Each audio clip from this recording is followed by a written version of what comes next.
Okay, here we go. So, been having a lot of fun with the new Yeat album, 2093. Been listening to it all weekend. It's only Sunday morning. I've already got a ton of listens on it. And I've been going through the album listening. You know, I pay a lot of attention to the lyrics, get a little carried away sometimes, but I find myself in a unique situation with this album because so many other times when I do album reactions and try and break down lyrics, it's for albums that have been out for forever, you know, and so everything's already been figured out and explained. This is still new and fresh, and if you pay attention to what Yeat's saying, there's a lot of stuff actually happening in the album. So I got really excited. I was like, you know what? I'm gonna do another video, like not a deep dive, more of like a shallow to medium dive, because honestly, even though I've spent a decent amount of time with this album, I haven't solved all the riddles. There's still a lot of things that I'm not certain of. But I wanted to make this, to talk about it, to have fun with it, for the Yeat fans to have something to grab onto and chew on and think about. So I'm going to go song by song. Not going to do every line. It's not a deep dive. Before I start, there's two things I want people to know, though. This is not like a absolute, this is what the album is, and I'm 100% right. No. There's a lot of things I'm unsure of. And I want people to, if you watch this, it's to enjoy different possible concepts of the album and explore it for yourself. I feel like this is a good starting point for what the album's probably about. But again, I'm not saying this is what it's about. This is just what I've kind of pulled from it while listening to it. The other thing too, this is not a review, and this is not me trying to convince anybody to like this album. If you don't like this album, great. Go listen to literally anything else, okay? Not trying to convince anybody to like it. I'm not trying to tell people they need to like it or anything like that. Whatever you like, great. Have fun. And yeah, okay. With that, let's get into it. Before we begin, though, as any proper mad scientist or conspiracy theorist would, we must don appropriate apparel. Because that stops them from reading our minds.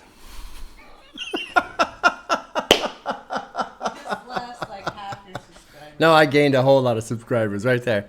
This is handmade, by the way. All tinfoil hats need to be handmade. If you buy them from the store, they're already rigged with RFID tags and brainwave scanners and lasers and stuff. So, you know, don't be stupid. Handmade. Okay, so a couple of things that I'm uncertain of so far in this video, or in this album. I'm not going to be able to, like, do this without laughing at myself continuously. Yeat's doing a lot of things with his voice. Now, remember that I am not a well-versed Yeat listener. I only know Afterlife. I don't know any of his older stuff. So I'm sure there's a lot of stuff that he's done, that he's also done on this album. So I don't know how well it correlates to what he's doing with the theme of the album. What is the theme of the album? 2093. I think this is breaking down into Yeat looking to the future, as in where he wants to be in the future, who he wants to be in the future. And a lot of it seems to revolve around sobriety and fighting addiction. That's what's running through this album, in my opinion. I don't know how much his voice plays into that. There's lines, and we'll get into some of the lines here in a second, but there's lines talking about, you know, different people and, you know, conversation, like arguments kind of going back and forth, and I think they're all voices in his head. So I don't know if the tone of his voice is implying a specific character in his brain or not. I don't know, because sometimes it seems like it does, and then sometimes it's not. And then also the production seems to be doing a part in terms of sound and style, but I don't know how much, again. So as we work into the album, we start with Psycho CEO. And from that point, I'm going to revert to two minds, the psycho mind and the sober mind. Okay, so track one, Psycho CEO, is psycho dominant, I put in my notes. And I'm going to reference my notes a lot because they're kind of shorthand, and I'm going to talk through them a bit. It's very braggy, diamonds, money, being disrespectful, cutting people off, realists in the game, pull up courtside, all this other stuff, right? Very braggy, bold, aggressive, in your face kind of a persona in a sense, state of mind. And it just starts out with that Psycho CEO, pretty straightforward in my opinion. And then we roll into track two, which is Power Trip. He's got two parts, okay? The two different beat structures, part one and part two. Part one, I think this is the Psycho mindset, or I'm sorry, maybe not the Psycho mindset, but it's like the first introduction of the voice that wants to be sober, talking about live and learn. Why do I feel like this? I live and you don't learn. Kind of wrestling with this, trying to get out of this cycle that he's in, apparently. And then there's these two thoughts, these two people going back, wondering if I did this, if I never did that, if you could have hit this, if you could have said that. There's all this conversation kind of back and forth, right? Like a relationship between two people, but it's an odd presentation of that relationship of two people because it's probably two voices in his head. So there's a lot of confusion. The production gets a little odd with its timing. It works well in terms of its function, but the sound of the production gets a little confusing as well. Just I put a lot of going around in circles. And then there's a line, is it good for me or bad for you or both of us? So us, you and me, us, these two mindsets that are existing in this song. In this track, he's talking about private jets, power trips, somebody's getting saved, somebody's getting played. I'm very bad, but I've got a good mind type of thing. Then you go into the beat switch. The beat switches as you drop into part 2. And the beat clears up. It's not as confusing. And he starts talking about a new life now. I said never again, but I did it again, do it every time. And I know that you feel that because you couldn't look me in the motherfucking eyes. So he's got a couple of lines in here about a new life, not going to do it again, but I did it again, and then not being able to look himself in the eyes. Well, you couldn't look me in the eyes. So again, it's these two people, but I take that as him not being able to look himself in the mirror. So he tried with sobriety maybe a little bit, or maybe he's thinking I need to clean up, and then he fails. Okay, he fails. The monster wins. The psycho mind wins, and he can't look himself in the mirror because of it. So that's what I take from Power Trip. It is the beginning of a struggle between these two mindsets. Okay, then we drop into track 3, Breathe, which I really like. Darker tone on this one, although the whole album's pretty dark. It's kind of great. Seems like there's two mindsets in this track again. The main mind, the main voice in this track is the psycho mind, again, telling the other one, you need to just breathe. Breathe, chill out, relax, enjoy this. The psycho is bored by the jet, needs to make, made billions, I need to make trillions. And he's telling the sober mind, I won't ever give you time to breathe. Won't give a fuck about if you breathe. You need to chill. You need to breathe. I told you I lost all feeling. I hope you die. I hope you crash out. So I take this as the drug-fueled psycho mind telling the sober mind, you need to just go away. Just get out. I don't care if you die. The psycho knows he's an asshole when he loses control, when the system's on overload. Heard you went up, now you're going down. I think that might be a hint at failing sobriety, the attempt at sobriety and failing. I don't stress, cannot care less, know I'm the best. So Breathe feels like that. The psycho mind just on a rampage, dismissing the sober mind, saying, just get out of here, I hope you die. I don't need you, I don't want you. That kind of thing. All right, with track 4, and again, these are just tidbits. I'm not going line for line. I didn't want to spend all day on this, and then it turns into all week, and then all month, and then, it stops being something people would pay attention to. I wanted to get this out while the album was still fresh so people could chew on it with this type of idea. Track 4 with More. There's a line, I don't like having the wheel. I love losing control. I go back to Psycho CEO. So that's like the sober mind, maybe afraid to deal with certain things, or maybe being, letting the psycho mind take over and just now I don't have to deal with it on a personal level type of thing. I don't know. He's got some other lines saying, you remind me of something I know. You can't lose control because you never had self-control. So I feel like this is the sober mind almost showing reliance on the psycho mind, maybe. And you remind me of something I know. It seems self-reflective in a way, and actually kind of comes up at the end of the album too. So we'll get into that a little bit here in a second. All right, then we get into track 5, Bought the Earth, and the production changes again. It's somewhat similar to the part 2 of Power Trip. The style of the production, it's not exactly the same beat, but it's kind of a similar style. And you get into this idea, maybe I think there's two voices, two characters going back and forth on Bought the Earth. The first part, I think, is the sober mind. And I put realizing the joy of being sober. Not all great, but I love feeling this way. Off the grid, out of the way. Off the drugs, but I miss him. I'm 2093 all day. So this is really the first reference we get specifically to the idea of 2093. And I think it's very, very clear. Off the drugs, but I miss him. I'm 2093 all day. So I think the idea of 2093 is his goal for himself in the future of becoming sober. I think.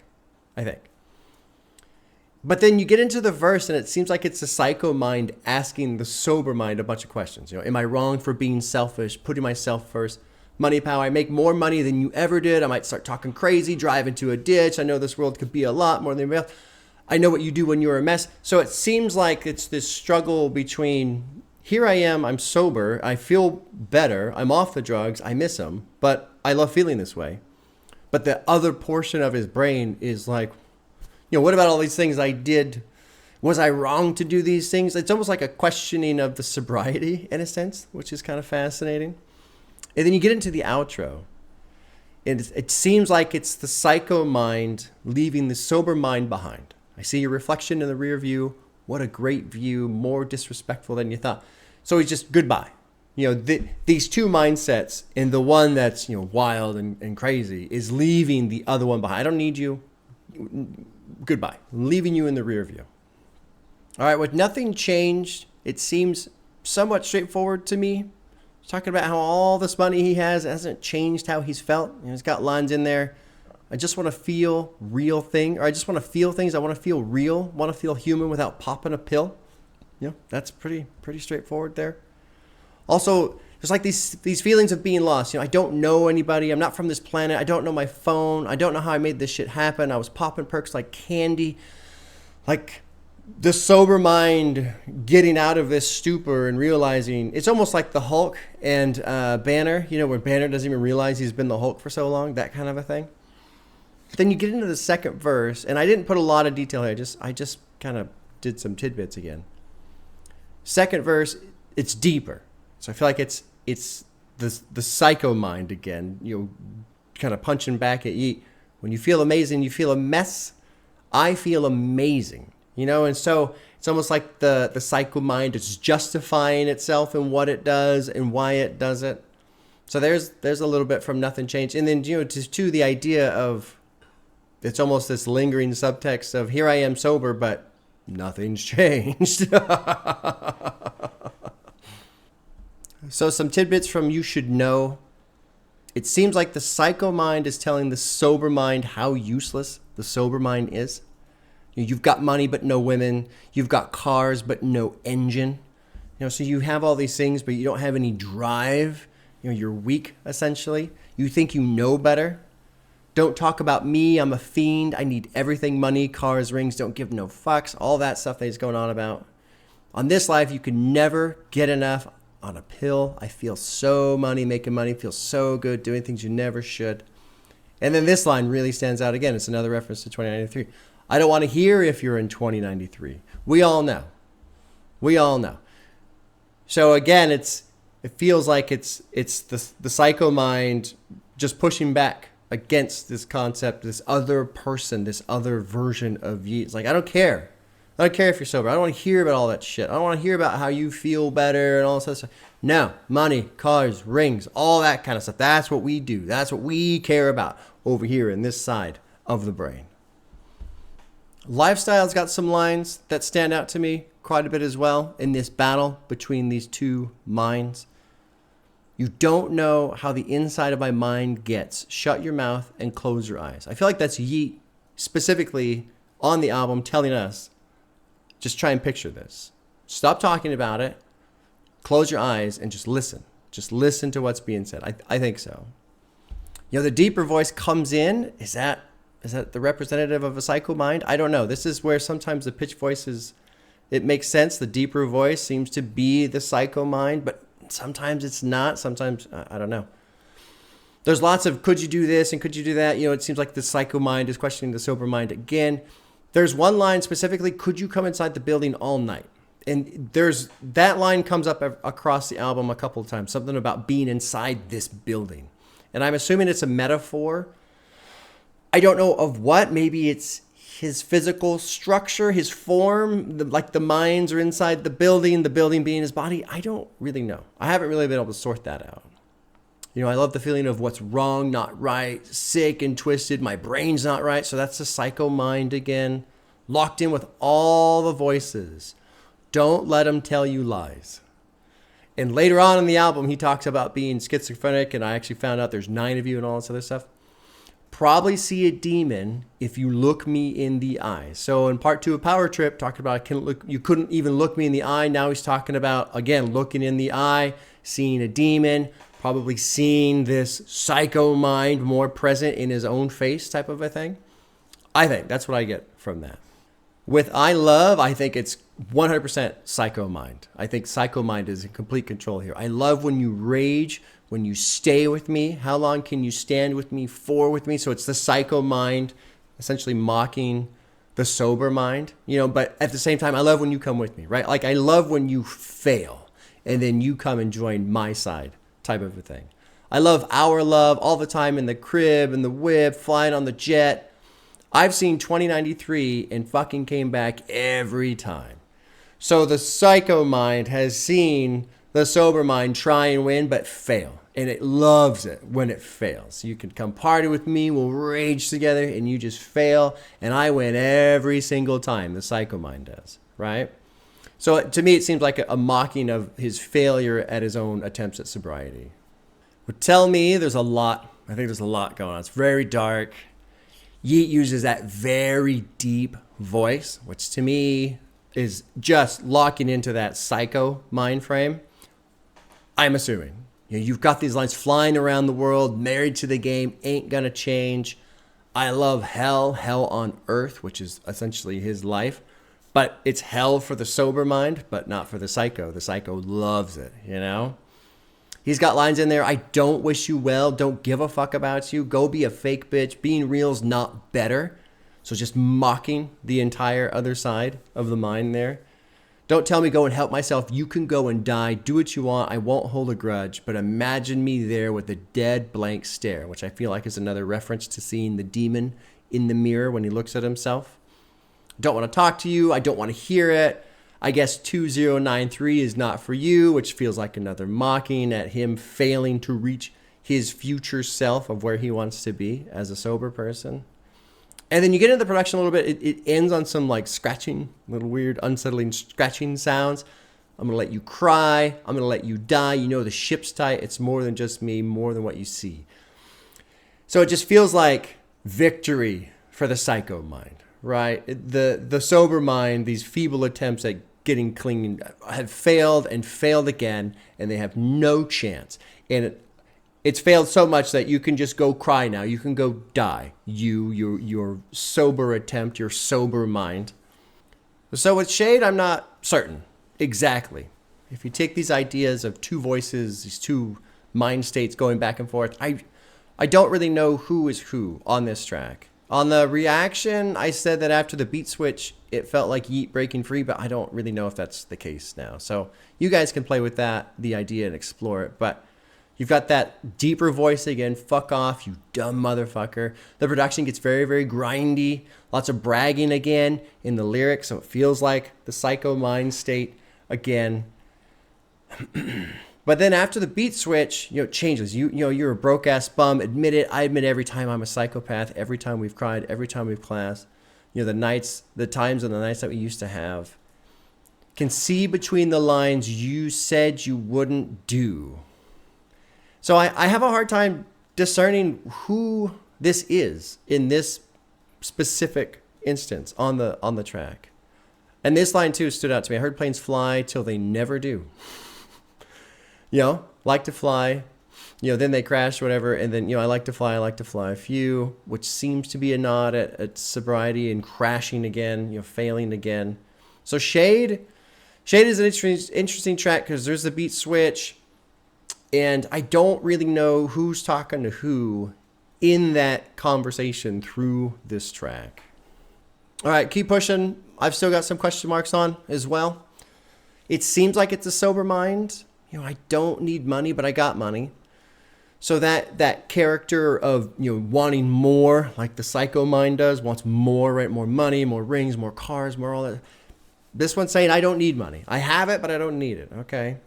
But then he's also saying, I don't like to breathe. I don't like to see. I like to close myself off. I feel like maybe that's a hint of the sober mind realizing its own weakness. Like, I need to withdraw type of a thing, maybe. When you live the life like when you live life like a futuristic motherfucker, I feel like you ain't gotta lie. Well, if you're living your life as your future self, your future goal, 2093, if you're sober, you don't have to tell lies. Whereas if you're all fucked up, maybe you are telling lies to try and trick people into thinking you're not all fucked up. I don't know. And he's got other lines, I don't know nobody. I'm from a different planet. When you see all this, you keep pushing. So the keep pushing thing here, I'm not sure. You get into the outro, the riot, where the song just goes crazy.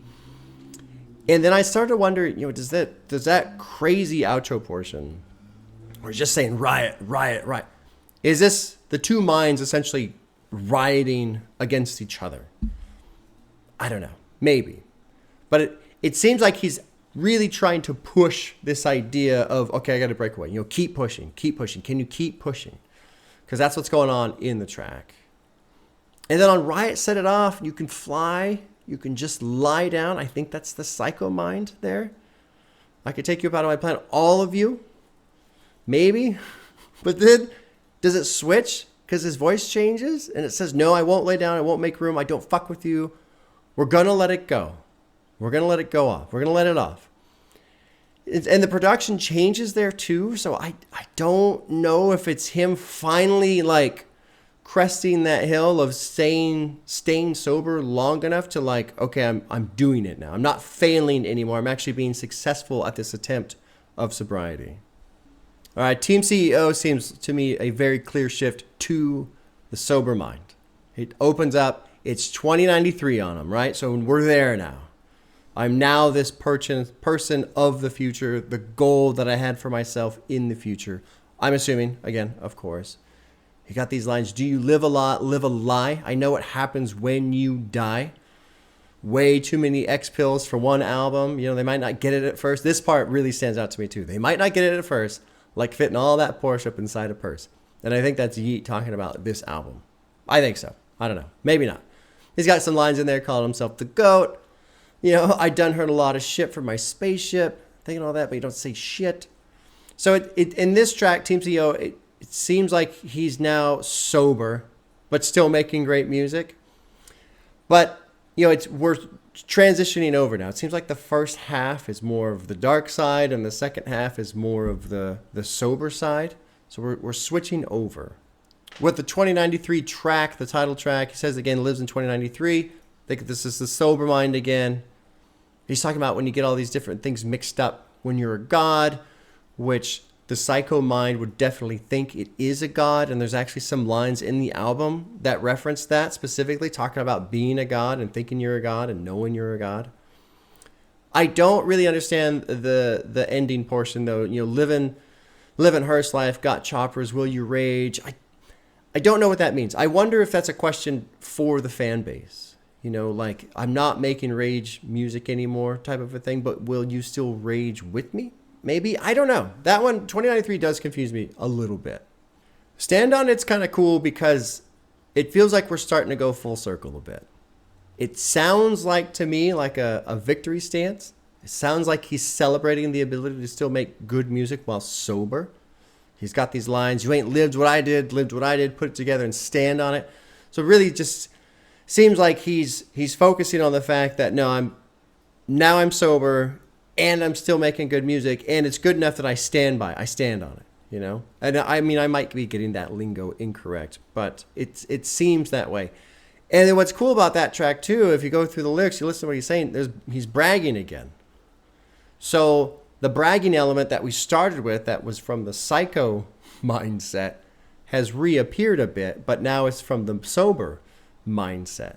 So I feel like it's more of a restoration of his own confidence, in a sense. With Familia, it would seem to be kind of rolling into more of a reflective state, million for million, building for building. Seems like now that he's sober, he's still successful, he's still making money, he's still doing well, but now, he's buying a place out in Europe, essentially, instead of, doing all this other crap. He's got one line in there that I wrote down, I don't fuck with nothing, don't know nobody, don't fuck with anything at all. So earlier he's talking about, he needs to be closed off, and whereas before it seemed like maybe he took the drugs to deal with that pain, now he's just by himself. Like he's basically not going out, essentially. Now, and I don't, again, I should have said this at the very beginning. I'm trying to stick to really the theme of the album, or at least what I'm getting from it. I'm not saying this is what Yeat is doing in his personal life. I know nothing about the guy. I do know that he apparently has tried to get sober or has gotten sober fairly recently. So I don't really know what he's doing day to day, obviously. But it seems like that's what's going on with Familia. I don't fuck with nothing. I don't know nobody. I don't do anything. It's like I'm closing myself off, but in a healthy way, not in a negative way. Getting into Mr. In Between it seems to me like it's the sober mind condemning the psycho mind. When you said you wouldn't kick it with them, you did. When you wouldn't do those things, you did them. I don't fuck with you, you can have it back. So it seems like it's the sober mind, maybe now sober enough to realize just how out of control the psycho mind was and just rejecting it completely now. I don't fuck with you. You can have it back. I was riding with the best. Now I feel like the best. I got to write write my wrongs, put it on a song. The one line I really like, because in this album, there's a couple of mentions of jets, flying on jets. I'm boarding a jet, but I'm not breaking a sweat. And on the reaction, I talked about how I wonder if that's one of the times he would get really high is when, you're going to hop on a plane and you got a couple hours. You can't go anywhere. There's nothing to do. So you just start doing a bunch of drugs. Maybe, maybe not. Who knows? I did put a note. I don't really understand the line. Everything I said about that shit, I didn't mean it. Because I don't know who is talking to who on that one. And I don't know specifically what they're referencing. So that line stood out to me as a question mark. So maybe you guys can tear that apart a little bit more and figure out what it means. Psycho Kane, I feel like this is the psycho mind accepting the loss, accepting defeat. And, I could take a loss. It's been so long since I took a loss, that kind of thing. Like the psycho mind was running rampant for so long, it forgot it wasn't necessarily in total control. It thought it was a god. So here it's taking a loss, not even realizing, essentially forgetting that it could take a loss. But it's still talking shit. It's still talking shit. You got lines in there. I know you're mad. You love that I'm disrespectful. Why do you talk to me a lot? Why do you talk to me so much? I can't take you seriously. I try to take you seriously, but I laugh a lot. I could sell you hope or lies. So there's still this attitude, there's still this essence of the psycho mind that's still present in this track. Look me in the eyes, tell me you're a fucking god, look in the mirror. So essentially, before, looking in the mirror and seeing this demon that was the psycho mind in control, this monster, this whatever, and being fearful of it. Now the psycho mind is telling the sober mind, you tell me you're God. I know I'm a God, psycho mind says. Now you look in the mirror and tell me you're a God. Very interesting dynamic there, in my opinion. And so I feel like maybe this is representation of how difficult sustained sobriety can be. I've never gone through anything like that, so I really couldn't say personally, but it feels like it's being represented that way in this track. Run Their Mouth is cool in that it seems like, even though we've now had this separation of sober mind and psycho mind, it seems like some of the elements of the psycho mind, the characteristics of it, are now folding into the sober mind. There's voices going back and forth. I can't really tell who's supposed to be who, but you got lines in there and love to talk about me. They love to run their mouth, but they ain't said shit. I like that. But it sounds like something the psycho mind would say, but it might not necessarily be. You got another line, if you're talking to a god, keep it short and quick. I'm busy living this life that you'll never live. Very braggadocious again. So I don't know how to take that. I think I almost take it as the sober mind gains strength. If it's being told by the psycho, look in the mirror or look in my eyes, and tell me you're a god. Well, if the sober mind gets to that point, if it does have that much confidence, maybe it starts acting like the psycho mind, you know? Maybe. The final line, though, my body fiending for some dopamine. Oh, I don't know how to take that. It's a really, really interesting line in the context of everything we've heard up to this point. So, but I don't know how to take that, which way that's supposed to go. All right, if we're being real, I think this feels like the closer to me. I really like this song. This is one of my favorites off the album. Had to cut the pill off, but being real, I never feel nothing. You could never come inside this building we run. So that building metaphor is there again. Those are a couple of lines I pulled from the lyrics that stood out to me. I don't like you at all, want to see you fall. I don't know who is talking to who there. I don't know if that's sober Yeat talking to the rest of the rappers out there. I don't know if it's him talking to Psycho. I don't know. But it's interesting. I don't like you at all. I want to see you fall because it's very rude, disrespectful, which is something the Psycho mind excelled at in the beginning.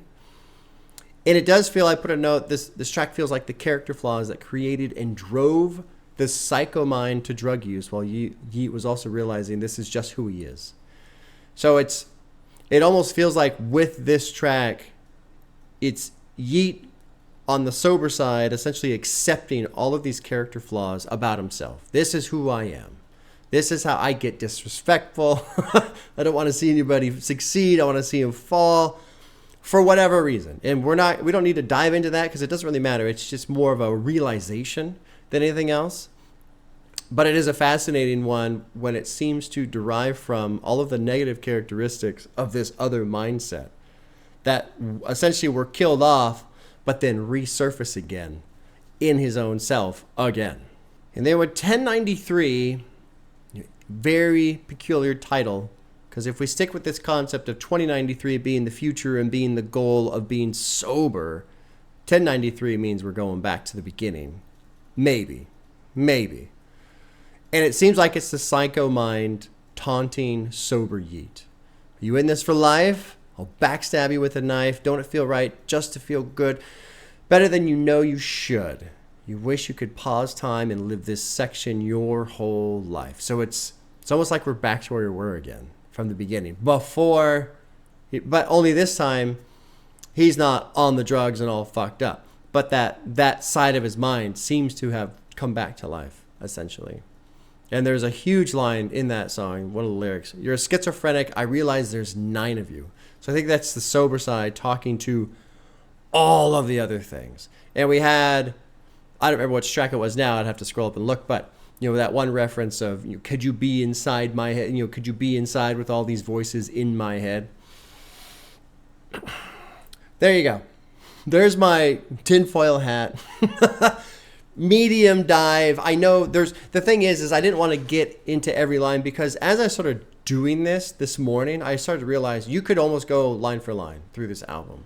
It almost does tie together in that level of detail on this album. It's really kind of wild. So if you've watched this all the way through, take these ideas and just run with them, okay? Because that's really what this video is. It's more of my trying to express the ideas of what I think Yeat is trying to tell us in this album. This, again, not definitive, not set in stone. I mean, who knows? Who knows if I'm right or wrong? And there's a lot of stuff still that I'm trying to figure out that I'll hopefully figure out. But I wanted the community to have fun with it. I hope you wore your hat so that they didn't download your thoughts during this video, because, of course, they do that during every video. It's been fun. It's been fun, y'all. Take care.